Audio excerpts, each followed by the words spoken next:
Selamat pagi teman-teman. Hari ini tanggal 22 Desember 2021. Hari ini mengawal Pak Andi, petugas Menbil, melakukan penagihan terhadap pelanggan kita yang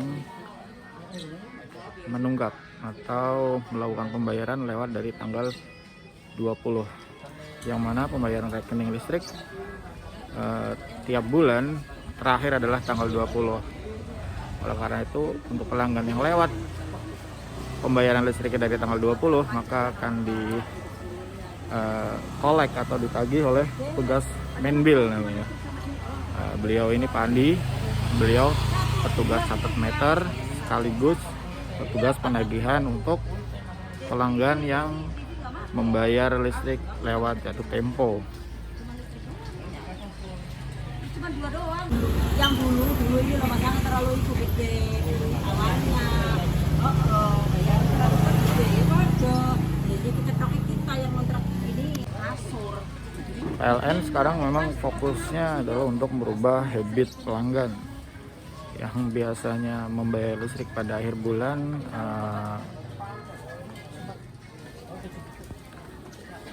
Biasanya pelanggan PLN cenderung memahami bahwa pembayaran listrik terakhir yaitu akhir bulan. Padahal sejak awal pembayaran listrik itu tempo sampai dengan tanggal 20 setiap bulannya. Jadi untuk pemakaian bulan November harus dibayar antara tanggal 1 sampai dengan tanggal 20 Desember.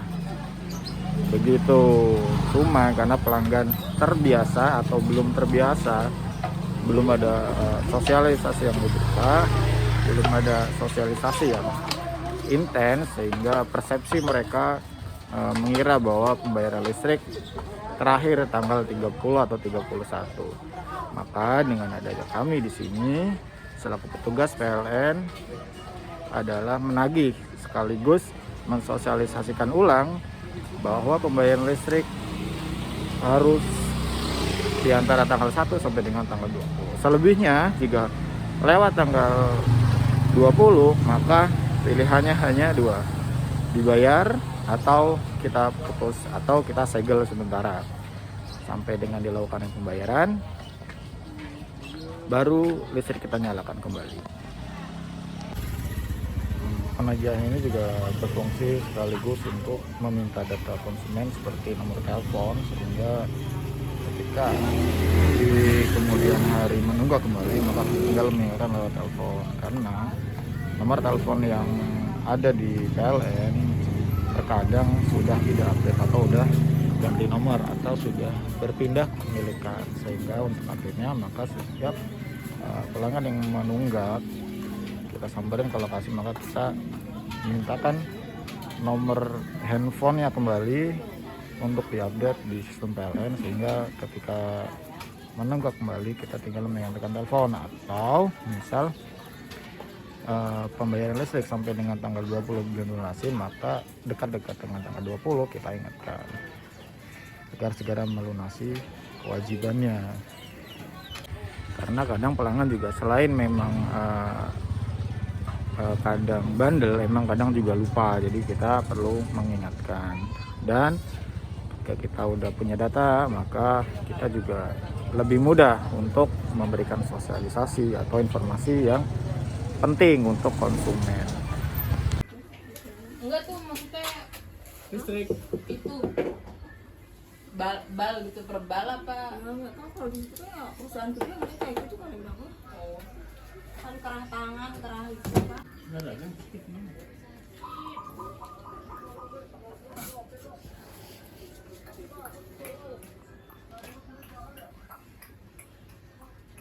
Listriknya tolong dibayar kapan? Enggak ngerjain, enggak Besok. suka. Ya, tolong ya, Sekali, besok dibayar. cuma sekali. Orang ngerti besok. Yang bodohnya gojek. Orang ngerti besoknya kapan jenenge bakso cedawan bakso. Iya mbak, tapi umur lemu ya, enggak orang lemu banget. Soalnya pernah Nomor ngerti handphone tapi saya selalu Umurnya pojokan ah. 0853. Bisa. Berapa?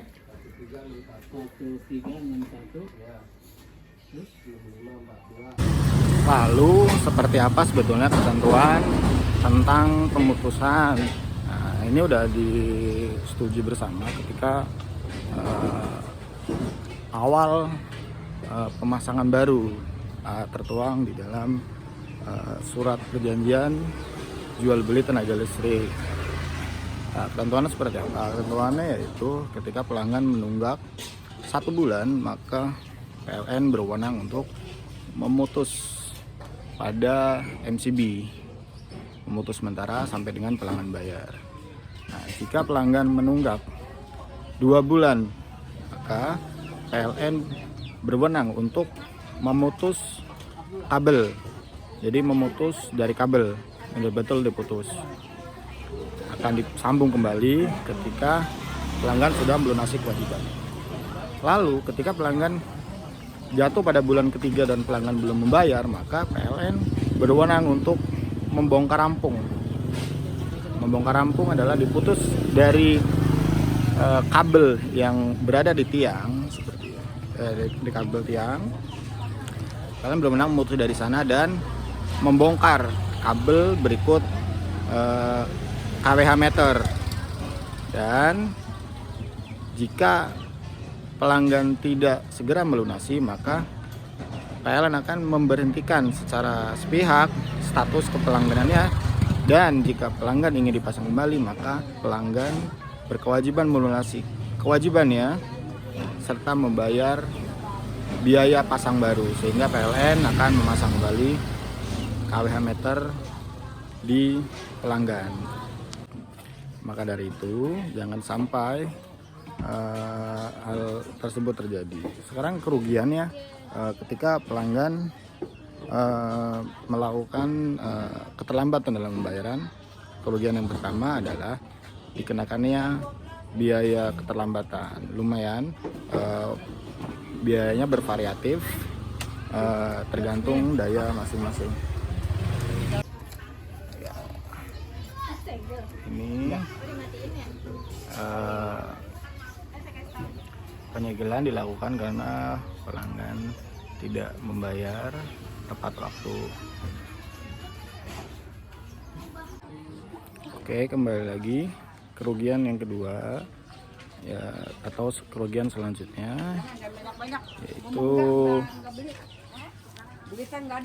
kerugian yang selanjutnya yaitu dikenakan pasang baru jika sampai dengan 3 bulan pelanggan tidak membayar. Maka selain melunasi kewajibannya terhadap kWh yang sudah dipakai, maka dikenakan biaya pasang baru yang ini akan menambah beban atau lebih mahal.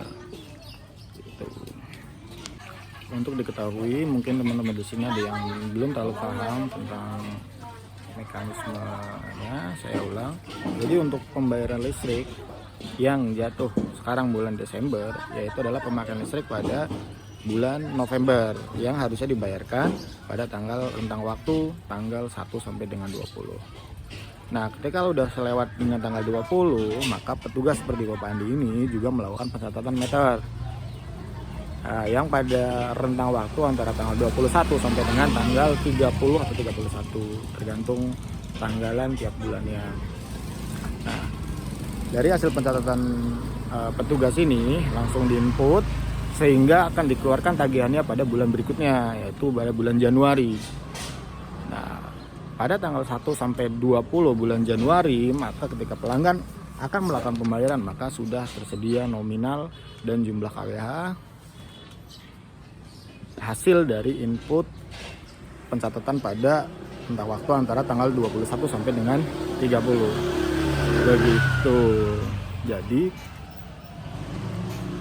kadang banyak salah persepsi bahwa dianggapnya yang ditagihkan bulan ini adalah pemakaian pada bulan ini. Tidak. Oleh karena itu sebetulnya rentang waktu yang diberikan tanggal 1 sampai dengan 20 itu relatif sangat panjang, 20 hari dari setelah pemakaian listrik Bapak atau Ibu di rumah atau di kantor atau di perusahaan. Saya kira itu sudah sangat cukup waktu untuk meluangkan sedikit waktunya atau mengumpulkan uang untuk membayar listrik. Nah, sepertinya pada video kali ini cukup sekian. Jika ada pertanyaan dari Bapak atau yang kelupaan, silakan ditanyakan di kolom komentar atau kita diskusi bareng-bareng.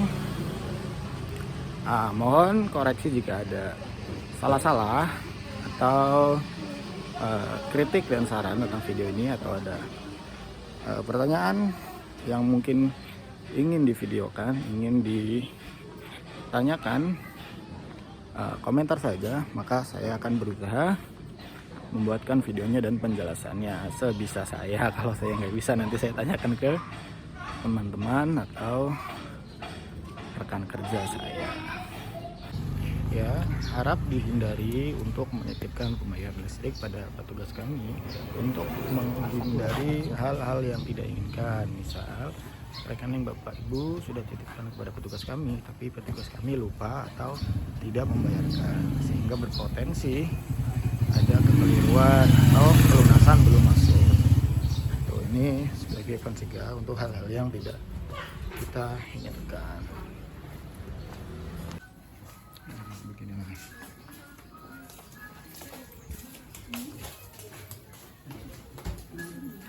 Beginilah kondisi di Ganggang Jakarta, ya. Ibu kota nih bro.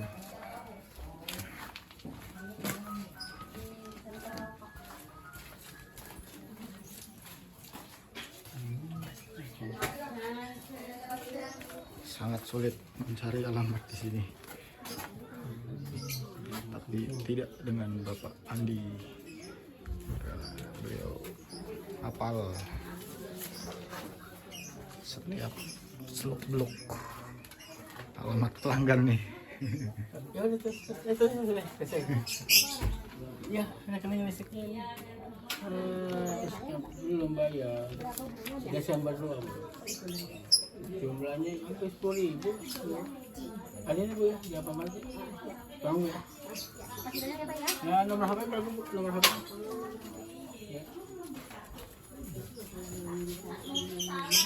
Iya kan, biasanya kalau bapak ini kan bapaknya udah meninggal.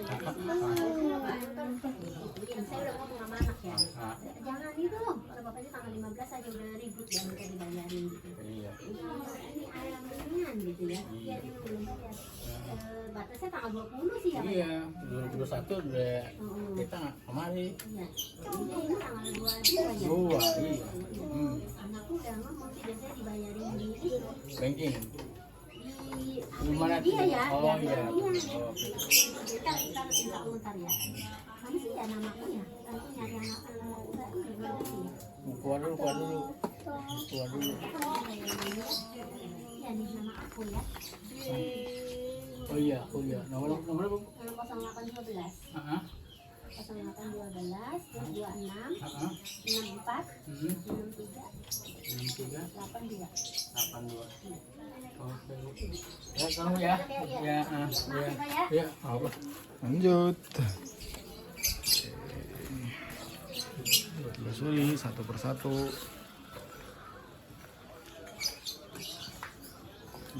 Jadi Jakarta tuh bukan cuma hotel Indonesia ya. Nggak lagi. Salah arah.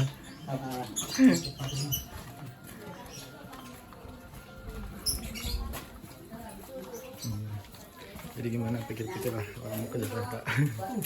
Waduh. Hujan jadi.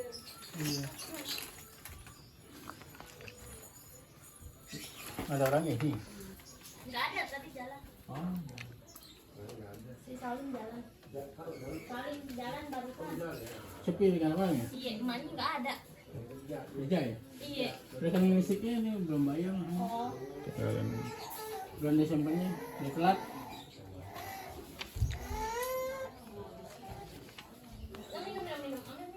Bayarnya murah Bu.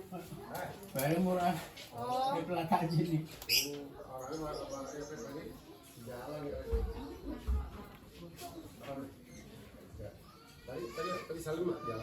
Jalan tadi Salim tapi dia belum pulang. Biasa ada orang kan, biasanya ada. Ya ada. Oh, Ada orang biasanya. tapi udah pulang lupa. Listrik. Kan Batina. Iya. Batina di dalam gajinya. Iya, betul ya. Iya, tadi ada lagi. Emang ada yang listrik? Iya, belum bayar. Belum bayar berapa bulan? Setelah 2 hari, 2 hari kok udah ditagih sih? kita ambil lah. Tapi nggak dibayar ntar repot. Ya, ayo. Sih ya. Mendingan pakai pulsa ya, dia habis dia mati sendiri ya. Betul. Bener tuh. Kalau pulsa kan habis dia mati. Ganti pulsa. Biasanya di warung depan nggak ada. Oh udah jalan. Jalan. Ntar saya bilangin ya Pak. Iya, sampai Bu ya. Iya, Suratnya saya titipin. iya, iya. Oke, di share. Sini kita pegang dulu. Ini, oke. Lagi. Ya.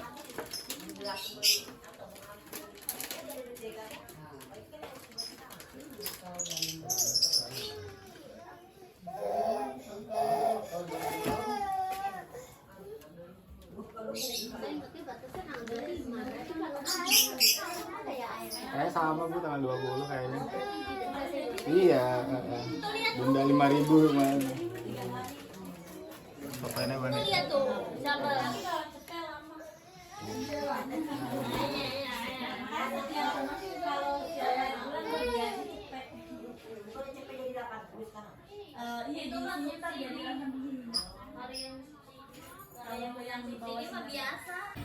Oke, ini sekilas tentang pekerjaan penagihan dan pencatatan meter di lapangan dan mekanismenya.